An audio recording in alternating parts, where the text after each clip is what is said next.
ๆวันนี้ก็มาพบกับคุณครูวากันอีกแล้วนะคะเด็กๆเห็นไหมคะว่าวันนี้คุณครูวาแต่งชุดอะไรเอ่ยใช่พี่หมีไหมคะเด็กๆวันนี้คุณครูวาจะมาสอนในหน่วยเรื่องสัตว์น่ารักเด็กๆอยากรู้ไหมคะว่าสัตว์เนี่ยมันมีสัตว์อะไรบ้างเอ่ย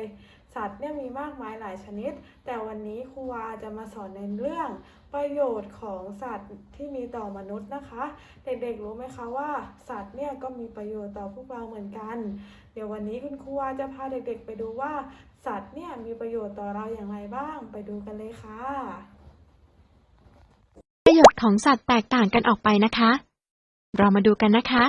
ว่าประโยชน์ของสัตว์นั้นมีอะไรบ้าง เริ่มจากที่น้องๆต้องใช้เป็นประจำทุกๆวันแน่เลย ประโยชน์ในการใช้เป็นอาหาร มีสัตว์หลากหลายชนิดเลยนะคะ ที่เรานำมารับประทานเป็นอาหาร เช่น หมูนำมาประกอบอาหารเช่น หมูย่าง ข้าวขาหมู ลาบหมู เป็นต้น ไก่นำมาประกอบอาหารเช่น ข้าวมันไก่ ไก่ทอด ไก่ย่าง ปลานำมาประกอบอาหารเช่น ปลานึ่ง ปลาทอด ปลาเผา และเรายังนิยมนำไข่ของสัตว์บางชนิดมารับประทาน เช่นไข่ไก่ ไข่เป็ด ไข่นกกระทา เป็นต้น ซึ่งเรารับประทานเนื้อสัตว์ นมจากสัตว์ และไข่ของสัตว์ต่างๆ เหล่านี้เป็นอาหารเพราะให้สารอาหารประเภทโปรตีน และไขมันแก่ร่างกายของเราค่ะ ประโยชน์ต่อไปของสัตว์คือ ใช้เป็นแรงงานค่ะ เช่น ช้างที่เราใช้ลากจูงหรือใช้เป็นพาหนะ ม้าที่เราใช้ลากรถหรือขี่เป็นพาหนะ สุนัขที่เลี้ยงไว้เฝ้าบ้านหรือใช้ช่วยตำรวจจับผู้ร้าย ควายที่ใช้ไถนาหรือบรรทุกสิ่งของเป็นต้น ประโยชน์ของสัตว์อย่างถัดมาคือ ให้ความเพลิดเพลิน เช่น กระต่าย แมว สุนัข